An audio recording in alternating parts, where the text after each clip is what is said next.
Well, I do not see a significant energy differential even with those effects that are being reported. There's so much power coming from the sun by itself. And then again, you have the attendant effects of reduced solar wind that allow cosmic rays to enter the atmosphere and create cloud cover. When the cosmic ray count is now literally off the chart. We've never seen it this high before.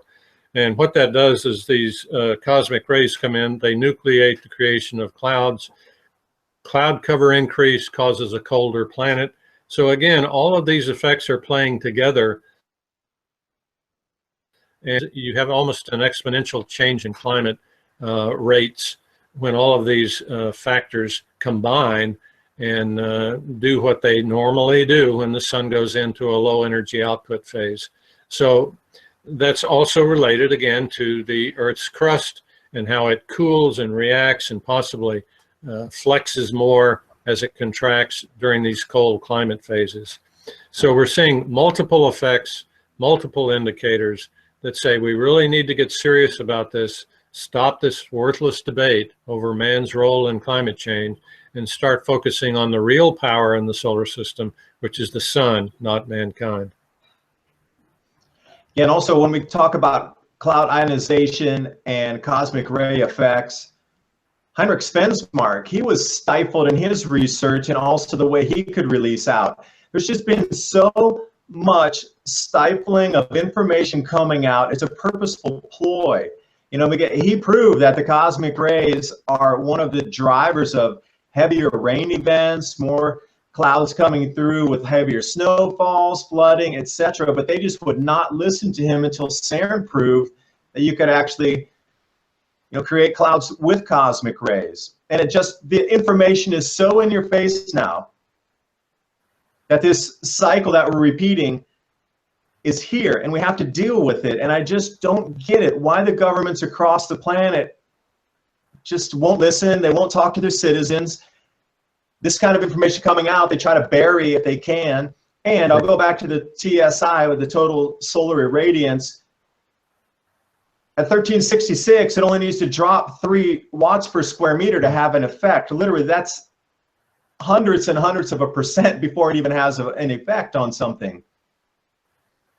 Well, you're absolutely right. And what we've learned through the years is that not only does mankind's CO2 contribution have effectively a meaningless impact on climate change, but the smallest change, as you pointed out, the smallest change in the sun's output measured by TSI, or total solar irradiance, has a potentially catastrophic effect. Back in the era of the Little Ice Age, we were down to 1,361, 62, 63 watts per meter square compared to the average of 1366. So yes, even a drop of only 3 watts per meter square on 1,366 can make the difference between the modern warm period we just passed through and a little ice age. Very, very important for everyone to understand. The sun is so overwhelmingly powerful that it dwarfs anything mankind can even conceive of at this point. Yeah, that's true. Now, when we talk about cycles of the sun, I wanted to go into your relational cycle, the RC theory, and also the 206-year cycle that you talked about in dark winter. I know it's a little bit different from upheaval, but a lot of people have asked me to ask you specifically this question going on the 206-year predictional cycle and the intensity of it this time. In your own opinion, are we going to repeat something from the Maunder minimum, or are we going to go back to something in the little antique ice age in the 525 era? A little bit deeper cooling back then.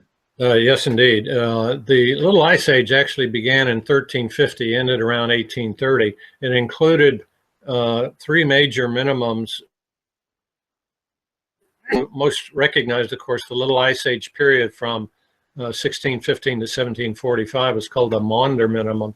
And then the Dalton minimum later centered around the year 1810, 1815. Those 2 minimums were marked colder periods on the planet. The Maunder minimum, devastating cold, widespread crop losses routinely every year throughout Europe, massive famines and deaths and warfare, all tied to the lack of people's ability to raise crops and to sustain themselves. There are two schools of thought to answer your question. The Russian talk about the fact that they believe a new little ice age or another Maunder minimum is coming, beginning no later than 2040 and lasting for potentially 100 years. I'm not on board with that yet, but I do predict that we're heading into another Dalton minimum class solar hibernation, similar to the last one, 1745 to 1830 period. And if you look at that, you're talking about substantial crop damage worldwide, and you're looking at many collateral ill effects, again, combined with the fact that we're going to have these catastrophic earthquakes and volcanic eruptions at the same time. Yeah, and that Dalton minimum was only 1 to 1.5 C drop. So that much effect on such a minimal drop. You know, in today's combined world, everything revolves on easy credit. So how is that going to affect the delivery and actual ability for people to forward buy out or actually take delivery of substance A to sell into market? It's just when we go into this, will there be easy credit available when it comes into it? Because with food prices rising into the 5, 10, 20 times range, people are going to need to spend all their money on food. It's not like the 2008 and 2009 crisis in the economy where your gasoline went up to $6 a gallon, so you decided to take public transportation to survive. This revolves around food. You cannot stop eating. So it's going to come to a point when push is going to come to shove when these food prices get too expensive. And will there be credit available to buy, like we do now, a container out on pay on 30, 60, 90-day notes? Or is it going to be a cash-only basis? But this is definitely going to have a drastic effect on availability of foods and prices. That's correct. Let me correct myself. Dalton minimum was 1793 to 1830, according to sunspot measurements. But yes, you're absolutely right. We're going to see a sea change in how we live and certainly how we eat. And if we have another repeat of the New Madrid 1811, 1812, you're talking about $6 a gallon. I'm talking about no gas at all at any price once these pipelines rupture for many citizens in the northeastern states. No power, no gas, no heating, possibly in the dead of winter, as the 1811, 1812 event was. And so there's a huge ripple effect, not just here in the US, but globally, because globalization has been the name of the game from an economic standpoint. You know this better than anyone. We get products from the other side of the planet. And what happens if not only the shortage of crops hits because of cold climate damage, but then the cost of fuel dramatically spike? That also drives the ultimate retail cost of products that we take for granted now at a low price. We're going to have to adjust to massive increases in food prices, and probably in the near future. Yeah, so when you're talking about loss of infrastructure across the Mississippi region there, if the bridges go down, what's the alternative for transportation? Say, let's say downward in Louisiana, and we want to deliver something over into the West Coast, or vice versa. What are the transportation routes available at that point? All you have is Interstate 10 along the east lower coast of the U.S., the Gulf states, from Jacksonville, Florida, into the San Diego, L.A. area. You only have Interstate 10. That's it. You get a lot of side roads and so forth that used to be the primary routes. But that interstate is clogged routinely now. And I can only imagine nationwide backups on interstates, both north and south of the New Madrid fault, which will no longer have interstates functioning.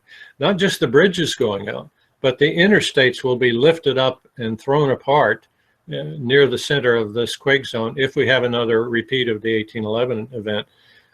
We're talking about years to repair the kind of damage that the 1811 event produced. And then again, you also have the Cascadia subduction zone, which we talk about in upheaval, we talk about the threat to San Francisco and LA.